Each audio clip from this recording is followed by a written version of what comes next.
I know that everyone did these videos, I think in December. I'm behind perpetually. And I need January to know what I'm doing for the rest of the year. Like, January sets the tone for how things are going to go, what my mood will be. Honestly, January had lots of omens in it that I was not cool with, so I was just kind of letting that settle down. We had an earthquake in Japan, and then a plane crash, and then there's been fires. There's just been lots of not cool vibes happening in 2024 so far, and I just kind of needed things to settle down first. I'm sorry this video is late. I'm going to be going through the 24 books that I highly intend on reading in 2024. I didn't choose these books on a whim, but these are books that I would actually be surprised I didn't get to in this year, just because they are my high priority list. They're the books I'm looking at the most. They're the books I want to read like right now. And last year I read, I think, a total of 68 books. So 24 is still within the realm of possibility for me. I'll probably double that most likely, but I think that I can definitely read 24 books, and these are the top of my priority. That's also why I have many of them physically, is because I've gone out of my way to get them because I want them, or I want to read them because I have them. I also have a video that I recently put out, and that was my 5-star prediction books. Those books are going to be on this list because obviously love to read more 5-star books this year, but I'll be going through those rather quickly because I have an entire video dedicated to them. I'll link that up above and down below so you can watch it. The algorithm absolutely hates me because I took 2 months off of BookTube. If you don't hate me for taking 2 months off, if you could hit the like button or something, I don't know. So I have my handy dandy notebook.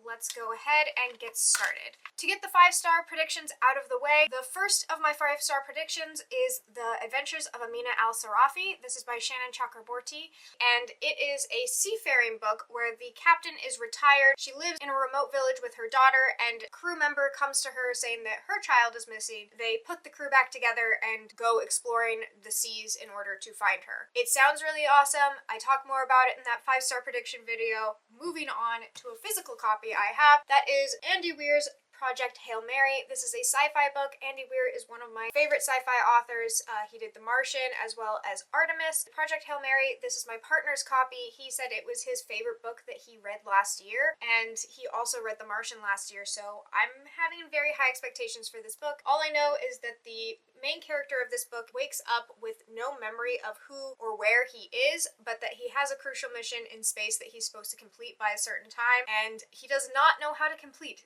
said mission. Then we have Piranesi. This is by Susanna Clark, and this is a book I don't know much going into. A creature, person, being named Piranesi is wandering the halls of their house, and I think that their house might be a labyrinth. I'm not entirely sure. I actually just started this morning, and I'm doing a reading vlog for it. I can tell you I still have no idea what's going on, and that's all I know. Then there's Monstrilio. Monstrilio is by Gerardo Samano Cordova. This is a grief-stricken speculative horror fiction about a woman who loses her son, and in her grief she takes a piece of his lung, and the lung turns into or manifests into some sort of monster or being, and it's sentient. From what I can tell, it has a strong focus on grief as well as like what a monster is. I'm hoping that this is a good one, and it's again on my 5-star prediction. Then Tempest in Tea by Hafsa Faisal. This is Peaky Blinders meets vampires. A woman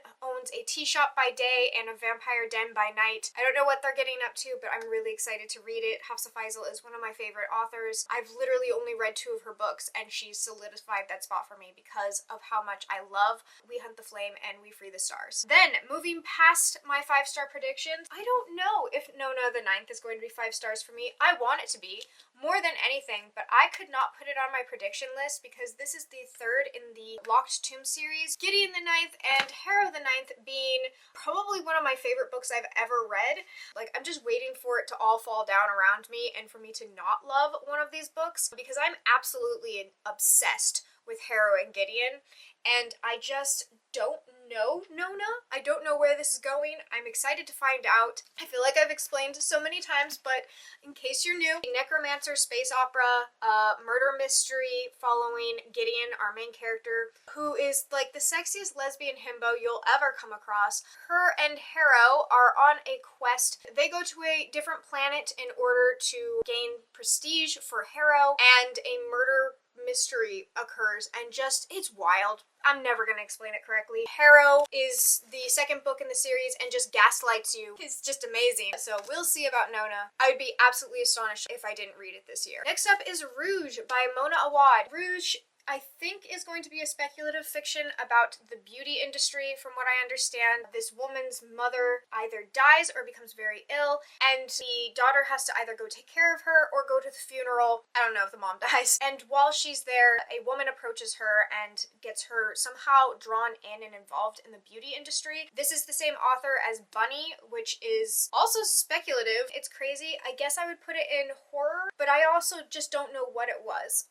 But I'm expecting this to be of a similar vein, but I've also seen a lot of reviews saying that it's not the same as Bunny, that it's a little different as far as writing style, and it's a little bit more on the nose. I've tempered down my expectations, but I'm also excited to go in. After that, we have Starling House. This one is going to be hard to film because it has the most beautiful and outrageously difficult to film cover in the world. Starling House is by Alex E. Harrow. Look at these edges. This is the Illumicrate edition, and it is about a girl who lives in a small town and goes to live or help out or do something in a manor where this dude lives. I don't know very much about this book. Alex E. Harrow writes absolutely beautiful prose. It's supposed to be a little bit more of a haunted house. I'm going in with pretty low knowledge, high expectations, to be perfectly honest. Then we have A Study in Drowning by Ava Reid. This is another Illumicrate edition that's a little hard to film, but is a really gorgeous edition. I'm very excited to read it. Everything Ava Reid has written that I have read, I've absolutely loved. She has a feral undercurrent to her writing. It makes me feel the same thing that the characters are feeling. Sorry, my camera died. I don't know if any of my positions changed, but that's what happens. So back to A Study in Drowning. The other two books that I own and have read and loved by Ava Reid are Juniper and Thorn and The Wolf and the Woodsman. Both of these books took me by surprise at how much I enjoyed them and how angry they made me. I really do enjoy Ava Reid's writing. I picked this up early on when I first got it because I was so excited for it, and I noticed almost right away it is very atmospheric but is very different from her other two books. This is more of a dreary, dark academia where a girl is going to a manor. She's an architect and she is hired to work on this house that one of her favorite authors lived in. He's passed away, and then she's hired to reconstruct this house. Things are weird and off, and I think that it has quite a few content warnings towards sexual assault. I would say all of her books do. I definitely remember Juniper and Thorn having that content warning, and it's been a while since I've read the other one. Double check your content warnings, but this one started out with really strong dark academia tones, and I wasn't in the mood for dark academia, but I know I'm going to because everything that I was reading was compelling, intriguing, interesting, easy to read, but also just beautifully written. It was drawing me in. I just was in a very light, happy space. I was in the middle of rereading one of my favorite series, The Lioness Quartet, so I was not in the headspace for it, so I set it back down in order to pick it up later, and I will be picking it up this year. Then on this list, I do not have any rereads I'll be doing because I feel like that's, I don't know, redundant. I do have books that I plan on rereading this year, but it just felt like it was a wasted slot for books that I really want to get to. I feel like these are 24 of the new to me books that I want to read, so I have Hellbent on this list by Leigh Bardugo, and this is the sequel to Ninth House, which I do need to reread in order to get to this one. Ninth House follows a girl, I believe her name is Alex. She's going to a prestigious university. I think that it's based off of Yale. I could be wrong, but she is on some sort of scholarship, but instead of a sporting scholarship, she is meant to babysit the secret societies and make sure that they are following their magic and lore practices while not breaking the rules. There is definitely sexual assault warnings for Ninth House. I don't know what Hellbent plans on doing, but a very graphic on-page scene is depicted in Ninth House, so go in knowing that. Hellbent, I don't know where it's going to go because I honestly only kind of remember. I think that there's a guy in this one. Is that a spoiler? I'm not gonna say anything.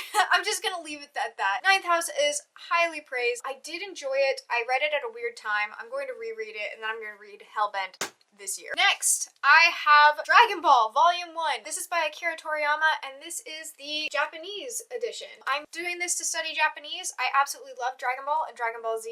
That was what I was drawn to when I was a small child, was this series, and I loved the anime. I could name a lot of random facts for you right now, get real nerdy real quick, and I'm just not in the space for that kind of ridicule. So I'm gonna move on and just say I'm very excited to read this, and it's going to take me all of 2024 because it's in Japanese. My friend got this for my birthday, and it has like colored pages, and yeah, I'm stoked. Okay, my last physical copy that I'm gonna hold up, I feel like I'm going to be warned away from because that's what I keep getting every time I mention this book, but I'm going to read it anyway. I don't know that I'm a contrarian, but I'm feeling fairly contrary here. And that is House of Leaves by Mark Z. Danielewski. This, I've just heard, is an experience. It's full of itself, it's pompous, it's overdone. I've heard it all about this book. I really want to know what it's about. I don't know anything about the storyline. I don't know anything except for that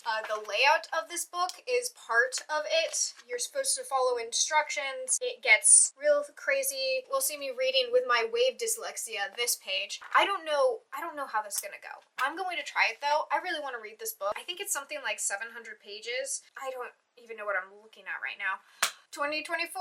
Let's give this a try. If you've read this book before and you liked it, send me encouragement because I have not gotten much since bringing this up the first time, and I've also gotten private messages, and some of my friends have been pretty straightforward about being like, no, don't do it, don't waste your time. Maybe I'll vlog it, can waste our time together. I don't know if I do a spoiler or non-spoiler vlog. I don't even know if I could spoil this now that I'm looking at it. That's it for the physical copies. Next up is Bride. This is by Ali Hazelwood, and all of her books everyone loves, like swears by. Even if they're not a romance person, they still swear by Ali Hazelwood, and I'm also not a big romance person. I don't know if you haven't caught in that vibe or not, but I'm just not. I want to read this because this turns it into a fantasy or speculative fiction, an arranged marriage between this vampire to a werewolf. I don't know much more than that, but I really want to read an Ali Hazelwood book. I want to be part of the group. This is the best chance I have. A book that I pre-ordered from Waterstones and is being sent to my house is Sunbringer. This is by Hannah Kaner, and this is the sequel to God Killer by Hannah Kaner. This was one of my favorite books, if not my favorite book. Oh no, I read Gideon the Ninth last year. Never mind. My bad. Sorry. This was one of my favorite books that I read last year, and it was absolutely fantastic. It follows a girl named Kissin. She is a god killer, and she lives in a post-god world because there was a giant war in which the mortals took overthrew the gods that were in charge of this world. Kissin comes in contact with a girl who is attached to a god of white lies, and they go on a quest to break the god of white lies and the girl apart because gods are bad in this world, and, you know, Sketty, god of white lies, has got to go. On this quest, they meet a knight who is on a different quest. The found family vibes are there. The fight scenes are there. The queer normative world is so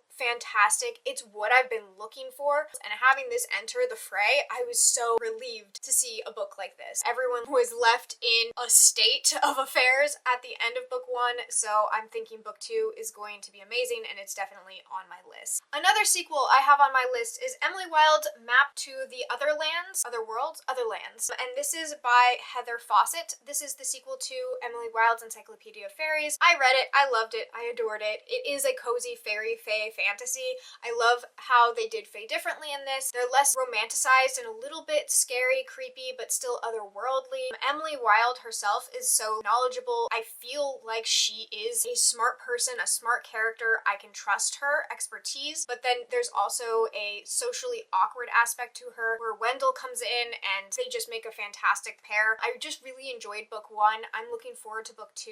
I'm also seeing a lot of reviewers that I very much so trust give it high praise, so I'm just looking forward to it. I just want to see what Emily and Wendell are up to. Would you believe it? You died again. I don't know. My batteries suck. Moving on. Teen Killers at Large. This is the third and final installment in Teen Killers Club. Before I was leaving for Japan, Lily Sparks reached out to me and gave me a copy of it. I devoured it and then had all of the Japan drama. I'll put a video down below to catch you up on that. My life was in shambles, but somewhere along the line I read the sequel. It was fantastic. The third one just came out and I really want want to finish the series up. This is a girl who's accused of murdering her best friend. Because she is underage, she is sent to like a delinquent summer camp, which happens to be a secret government program in which they are taking young teens and turning them into government agents to assassinations. Are you kidding me? Assassinations. We don't know if she's innocent or not. We don't know if any of these people are to be trusted. The summer camp, like 90s vibes, really just hits, as well as just where the story takes off. The romance also caught me by surprise. It's a really good, like, angsty bit of like tension between romantic lead. I kind of didn't know whether I was supposed to root for them or not, but I couldn't help it. I just did. There's lots of good commentary here on how people with different diagnoses are treated. There's just like a lot to it, and it's also just a heck of a lot of fun. As we get into the warmer months, I would highly recommend the series, but I'm gonna finish it up this year for sure, and I'm very excited to do so. Next up, a very short book that I definitely plan on reading is What Feasts at Night. This is by T. Kingfisher. I read a whole bunch of T. Kingfisher books last year. I did make a vlog. I haven't edited it. It will eventually, I think, come out because I have enough footage. I just need to do an outro. I just need time. So eventually that will happen, but it was pretty much just 2 long weekends of me cozied up in my house reading T. Kingfisher books, and I am a fan. I love T. Kingfisher. Even if they don't give me a 5-star book, she does it strong, she does it right.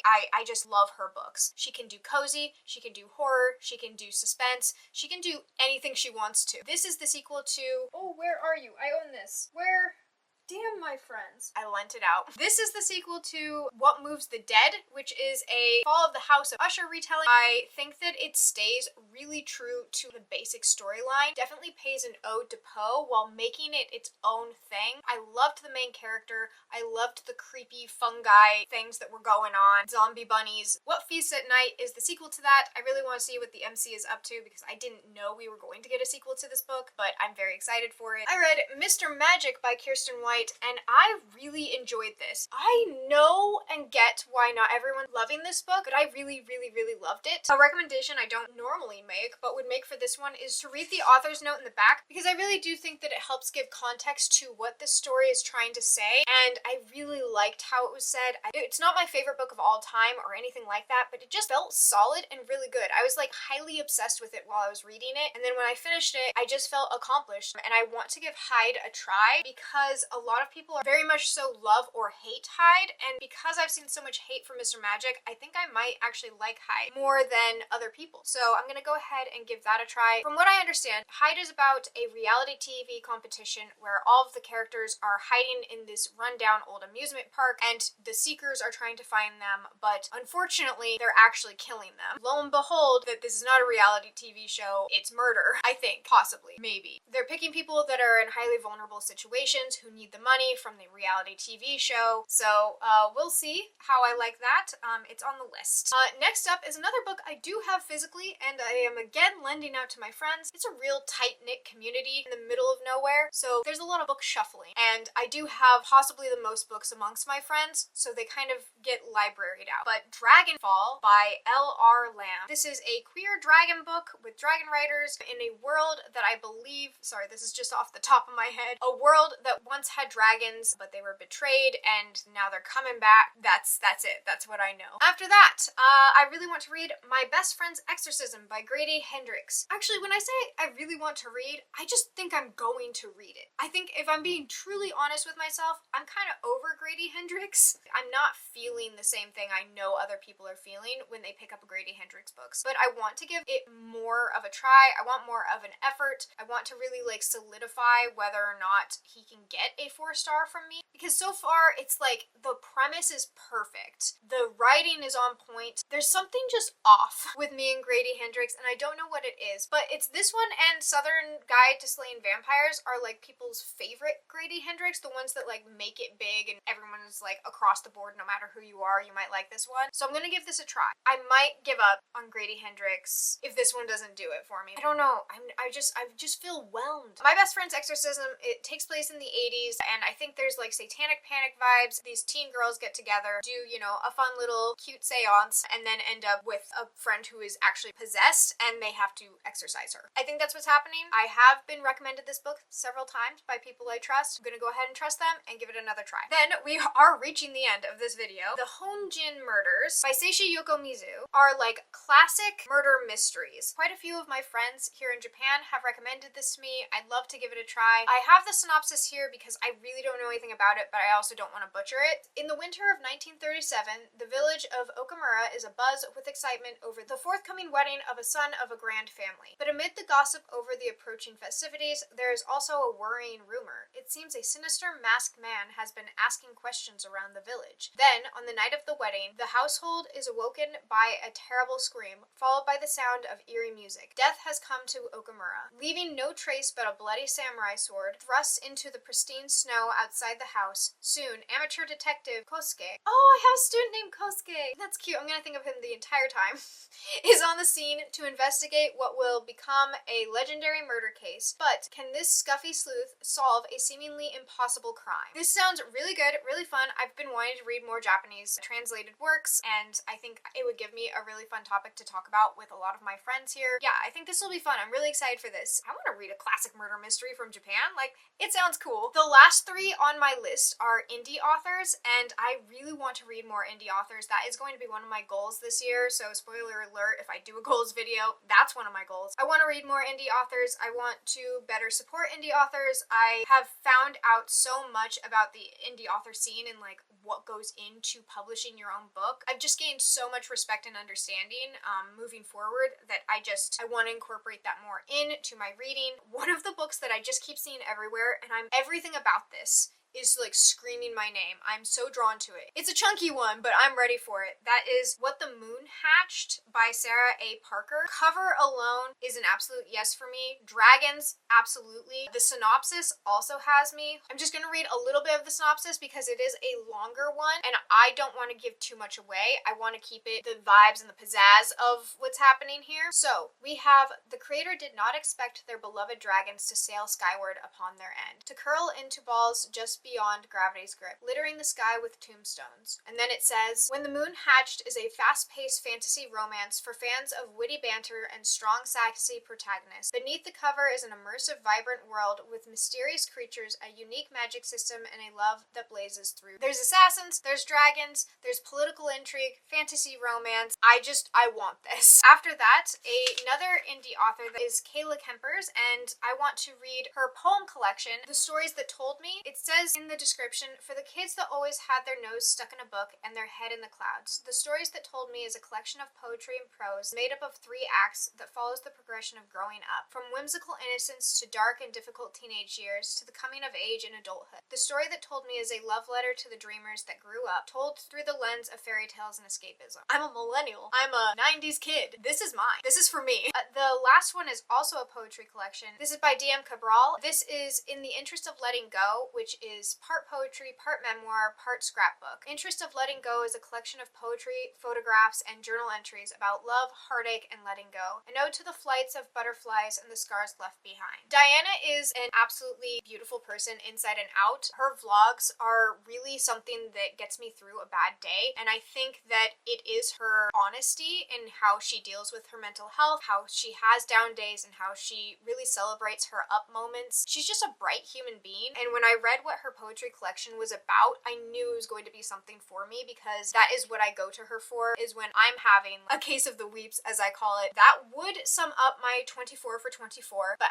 they're like the opposite of honorable mentions. I have books that are beyond mention. If these books come out, I will drop anything and everything to pick them up. I will drop a baby to pick these books up. Anything on this list could get shifted out for these books because they are the god tier. They are the beyond the 24 of 24 list. Let's go ahead and get into those really quick, and then we'll wrap up this video. So, my drop everything list. First off is Lord of Demons. That is book 3 3 in the Burning series by Evan Winter. I love this series. It is a chunker, but it is a well-loved chunker. Fires of Vengeance, I think, actually gave me like heart palpitations. Like, I felt so much adrenaline reading these books that I cannot wait to feel that again. It might also be a reread for me if it's announced, so whether I'm reading Lord of Demons this year or doing the reread in preparation for it, they're coming, and when they do come, I'm dropping everything. It was supposed to be released last year. Evan Winter pushed it back because he wanted to get it right, and I want him to get it right, so no pressure, Evan, but oh my god. After that is Electo the Ninth. I talked about Gideon and Harrow earlier. I still need to read Nona. Nona will go up to the tippity top of my priority list if Electo is announced, and then read Electo. Then Nevermore, my sweet Nevermore. The Trials of Morgan Crow by Jessica Townsend. Silverborn was supposed to come out last year. It was on my most anticipated books list. I was like ready for it, and then I found out that it was delayed and that I wasn't getting it even maybe this year. I don't know when Silverborn is coming out, but when it does, again, dropping everything. Also maybe due for a reread, just because I really need to get back into that world. I don't want to read it hungrily. I want to read it all the way through what she intended, because I know that Jessica Townsend really does do things in a very methodical way. Whimsical, but methodical. Like, there are things that add up and repetitions and pieces and patterns. I really want to watch Morgan Crow grow up. I don't want the stunted in between of waiting for her books to come out and then being surprised that she's older. That is my 24 and 24. I don't know how long this video was. I hope it was, you know what, I'm not even gonna give myself the benefit of the doubt. Thank you for sticking through if you did. Let me know some of the books you know you're going to get to this year. Let me know if there's any books on this list that you have read, enjoyed, or are on your list. And whether you do or not, I hope you enjoy The Sun or More Stars wherever you are. And until next time, bye!